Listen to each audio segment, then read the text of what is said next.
Hi everybody, I know this is not the video you were expecting. This is just a video to keep you updated on recent developments concerning Councillor Elisa O'Donovan and her ongoing hate campaign against me. So, instead of making a complaint to the Gardaí about Councillor O'Donovan and her far-left associates, as I had contemplated doing in my most recent video, Antifa Calling, instead of wasting Garda time and resources, I decided to complain her to Limerick City and County Council. So on Friday the 22nd of October 2021, I emailed all 40 councillors, including O'Donovan, and the 8 unelected council officials that make up the council's management team. In the email, I stated that it is completely unacceptable that an elected member of Limerick City and County Council would abuse their position to target a private citizen in a smear campaign of lies and to condone and encourage harassment by far-left extremists.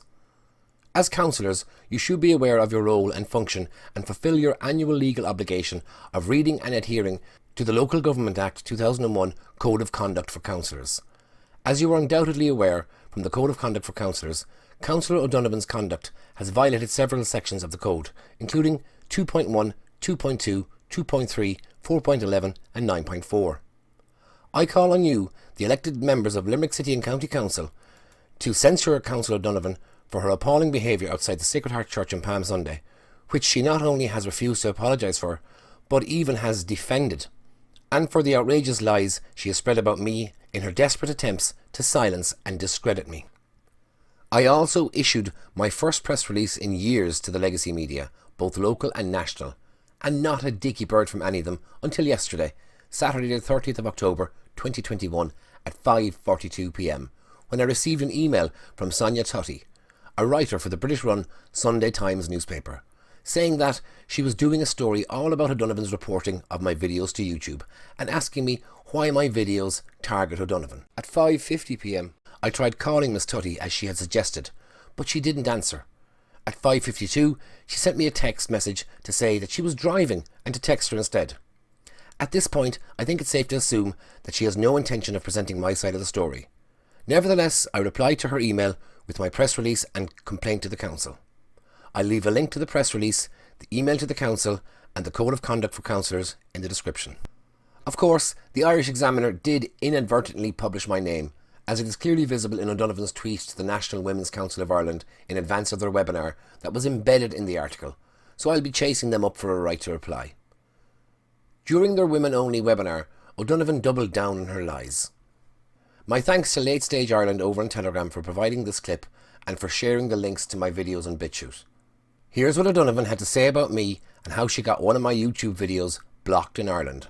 I've spoken about my experience of trying to get videos taken down, very misogynistic and really disgusting videos about me on YouTube.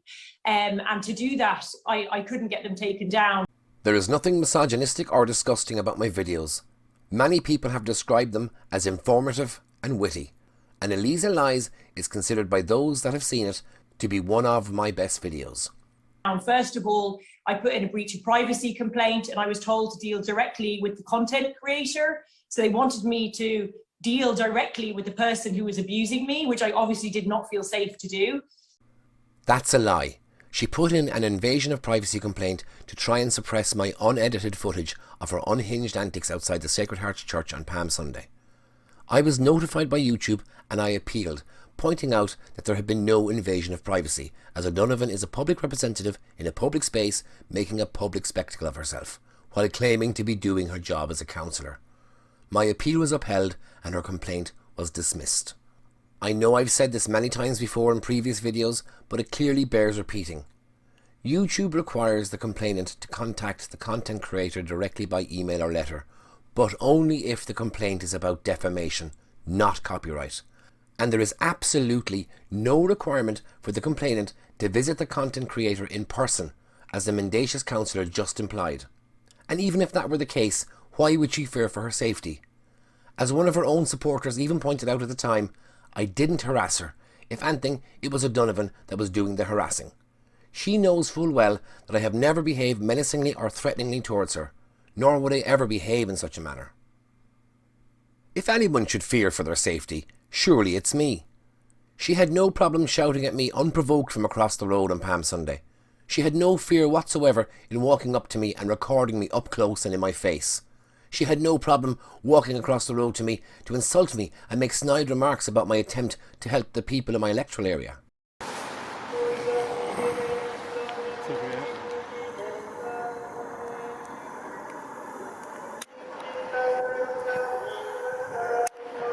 Yeah.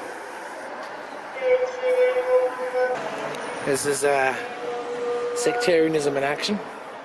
She's not motivated by any concern because she attends events all the time herself, doesn't socially distance at them, but she supports them, Black Lives Matter and other such things.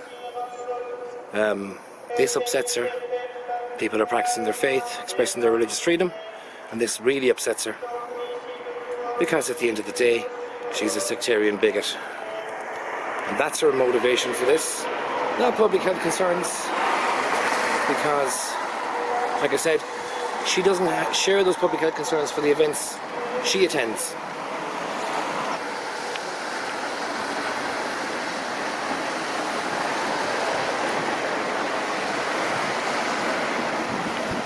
So there you go.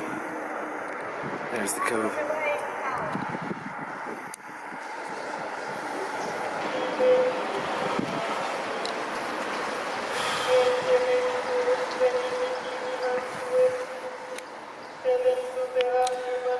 Councillor Elisa O'Donovan. Hypocrisy.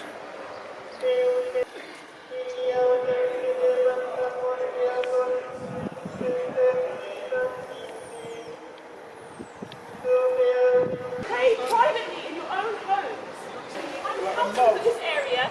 My constituents have contacted me and asked me to I'm doing my work as a councillor. You're not actually. This is not your job as a councillor. Your job as a councillor. It's not. To support my constituents. You don't have constituents. You don't have. You don't. You live in an electoral area. I'm sorry that you failed. You're a councillor. You're not a TD. That was a compilation of chronologically edited clips from my video Councillor Elisa O'Donovan Calls the Guards, which is the unedited footage that O'Donovan tried to get taken down with her invasion of privacy complaint to YouTube. As that video shows, at no time did I approach her or harass and intimidate her, but she saw nothing wrong in broadcasting outrageous lies about me online and in the local media, saying that I had intimidated and harassed her. The second thing I did then was put in a copyright because they were manipulating my own videos to make me out looking like a witch. That was also refused. Who is they? I identify as he, him. Please use my preferred pronouns, Elisa. I didn't simply make O'Donovan out to be looking like a witch. She self-identified as a witch in a series of tweets, and I picked up on it for comedic effect when lampooning the local politician for things she had said about herself. And there she goes, off to the People's Park to breach section 411 of the Councillor's Code of Conduct and scull a few snaky pints while boasting about it on social media. And no prizes for guessing what she is dressing up as for Halloween. And there she is, posing in her witchy poo outfit, near, of all places, the Sacred Heart Church. And check this out. Apparently, she wants to join a coven, but is concerned that this tweet will be used as evidence on YouTube to prove that she is a witch. No, but it will be used as evidence to show that she has no sense of humour. No one believes that she really is a witch, no more than they believe that Deputy Willie O'D ever sold 10 spots. This lump of hash off me. What, Willie, you're selling hash? Yeah. It's decent hash. It's decent hash. I swear on my tash, it's decent hash. It's decent hash. It's decent hash. I swear on my tash, it's decent hash. And here's the thing. The Limerick City TD never ever even once hinted online or off that he was a drug dealer on the side, whereas O'Donovan actually implied that she was a witch. All politicians are fair game. There is no room for gender discrimination in comedy. Equality for all, that's what I say. As for her copyright claims, they were refused because I challenged them under fair use, and she was unwilling to take the next step and try proving it in court. So her false claims were all dismissed. So I had to result in getting a solicitor to put in very specific defamation claims, and all that resulted in was the videos, some of the videos being blocked in Ireland, but they could be viewed in the rest of the world. So finally she involves a solicitor and makes a defamation claim.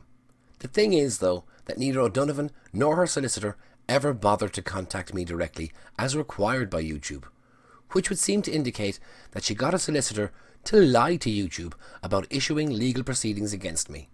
And she didn't get some videos blocked, she got one video blocked on YouTube, and that video, Elisa Lies, can still be watched in Ireland and the rest of the world on BitChute, Odyssey and Rumble. So the energy that I had to put into that I could have been put in to like policy making, to governance, to budgeting in my community, which is what I want to do. But I had to do that in order to keep me safe. Did you ever hear such delusional and grandiose waffle in all your life?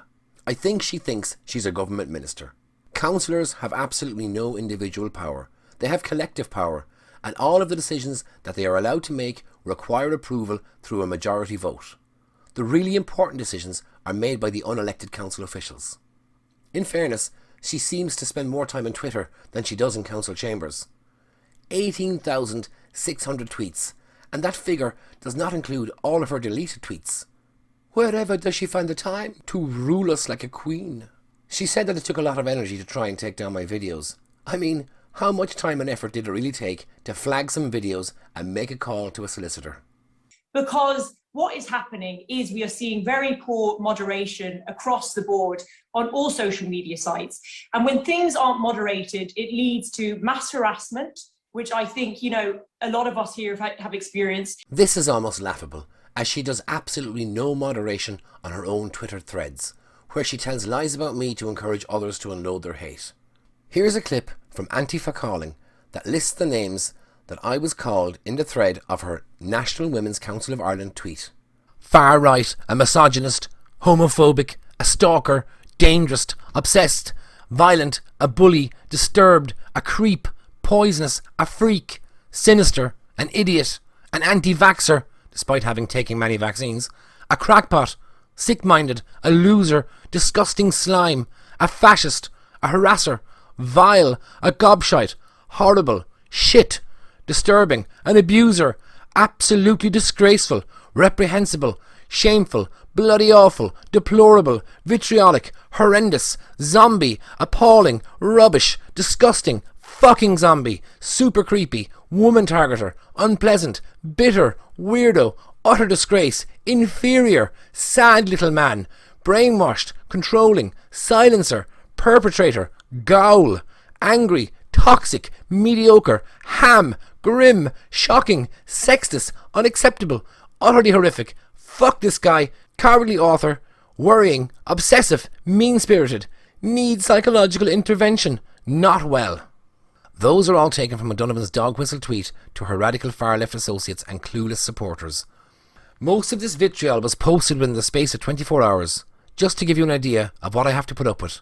Unfortunately, not all of us have the luxury of just having to endure laughter in private chats and humour. I'll leave a link in the description and you can go and see for yourself the hatred and lies that have been tweeted about me with O'Donovan's approval. Oh, the irony of being a participant in a webinar about online abuse while conducting a campaign of online abuse. I'm sure it's not lost on her. She knows well that she's telling bare-faced lies. And also misinformation about us personally and professionally and politically, which are very, very damaging to us. So we have to take action on them. Yes, it is important to challenge misinformation that is deliberately spread to damage someone's good name and character. Pity she didn't think of that before she lied about me, falsely claiming that she was intimidated and harassed by a cameraman for her far-left associates in Antifa Limerick to identify me as the cameraman and label me as a misogynist, racist, homophobe and far-right in a vile Facebook post. How might publicly affixing those labels to someone affect their employment? Or prospects of finding employment if they are looking for work? How might it affect their safety if they encounter the bash, the fash, Lula brigade out in public? Councillor O'Donovan clearly doesn't care what impact it might have, because that particular Antifa Limerick Facebook post that sought to incite hatred and violence, not just towards me, but towards my children as well, was liked by O'Donovan. But I think that lack of moderation, the lack of safety there is when you go and say, look, I am being harassed, I am being abused, I'm being defamed. And someone going, oh yeah, well, just take that up directly with the person abusing you. It's insane, and that they have to be called out and they have to step up and start protecting women online. It's insane to say that your safety is threatened when you're tucked away safely behind a keyboard, and it's insane to demand that everyone should just take your word for it when you claim to be harassed, abused and defamed. YouTube doesn't need to be called out. They have a policy in place. But unfortunately for O'Donovan, it requires more than just her say-so. It requires proof. For defamation claims, YouTube requires complainants or their solicitor to address them to the content creator by email or letter, which is reasonable. YouTube isn't the only video platform where this alleged defamation is taking place. It is also happening on BitChute, Odyssey and Rumble. So why are there no complaints about them from O'Donovan? Why doesn't she take a defamation case to try and get them removed from all platforms? Councillor O'Donovan is no stranger to taking defamation cases against a private citizen when she feels slighted and offended by what they have said about her online or even privately. So why hasn't she taken a case against me? Could it be that I don't come across as the kind of mark that you could shake down for €10,000 in an out-of-court settlement to call off the legal dogs? Could it be the fact that I would actually relish the opportunity to give my side of the story and defend my videos in a court of law? In Councillor O'Donovan's current defamation case, she wasn't actually named at all in the online posts that she alleges have defamed her. She simply claimed that the posts were about her and promptly issued court proceedings. The case has no merit, and if it isn't dropped before it is heard, then the judge will undoubtedly throw it out and award costs against O'Donovan. Her defamation case is little more than an abuse of law, a contemptible attempt by a politician to publicly blacken the good name of a private citizen. Rather than take a similar bogus legal action against me, Councillor O'Donovan is instead choosing to abuse her position as a public representative to blacken my name, online and in both the local and national media. I didn't defame O'Donovan. She did that all by herself when she made a holy show of herself by harassing Catholics as they prayed the rosary outside the Sacred Heart Church in Limerick on Palm Sunday. There would be no videos if she hadn't lied about me online and to the local media, and if she hadn't made me the target of her far-left associates and gave her public approval to their hate campaign.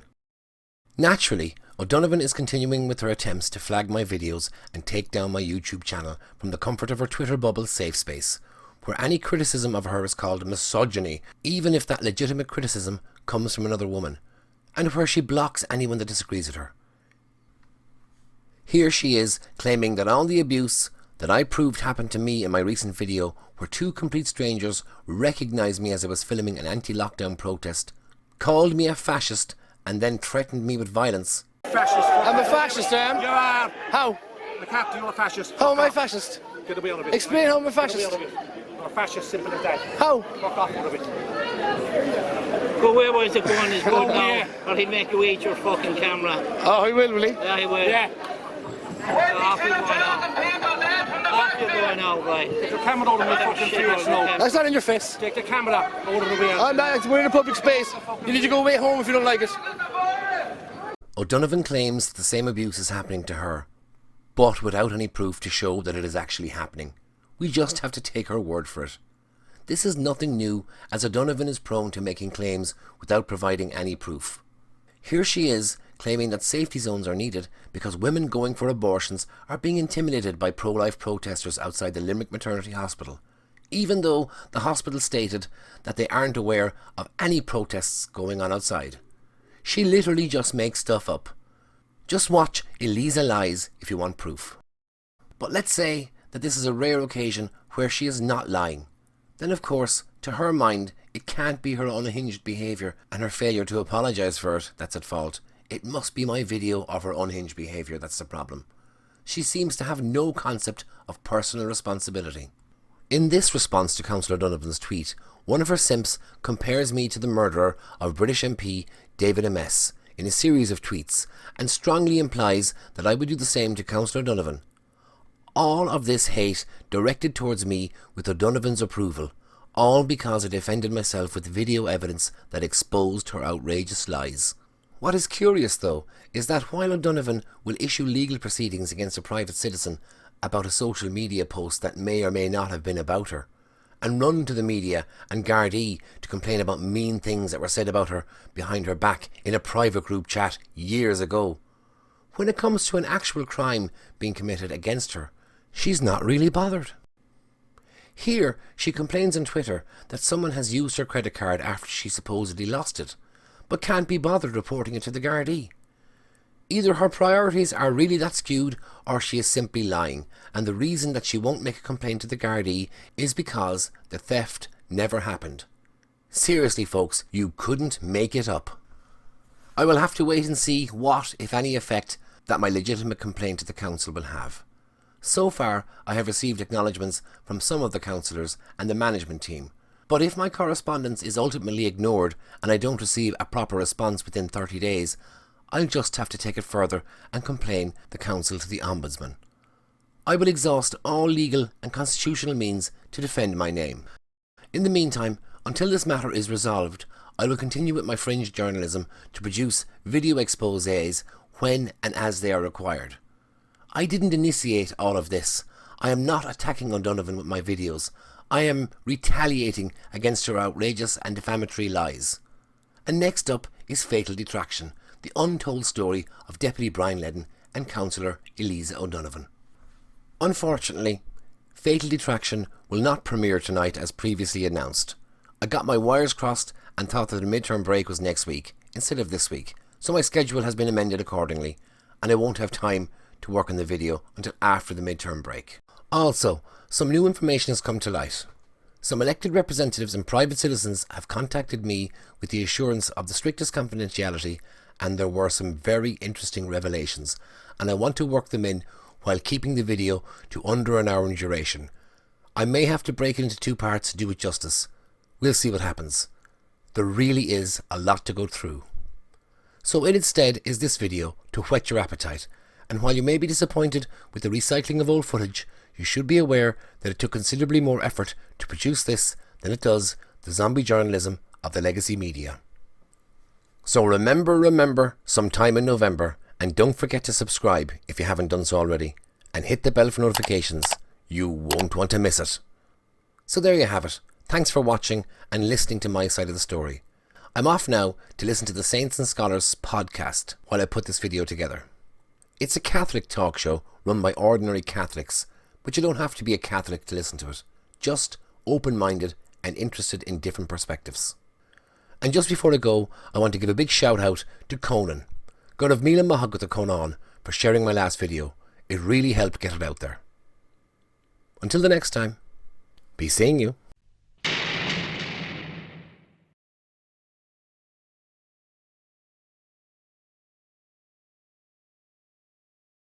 Ha ha ha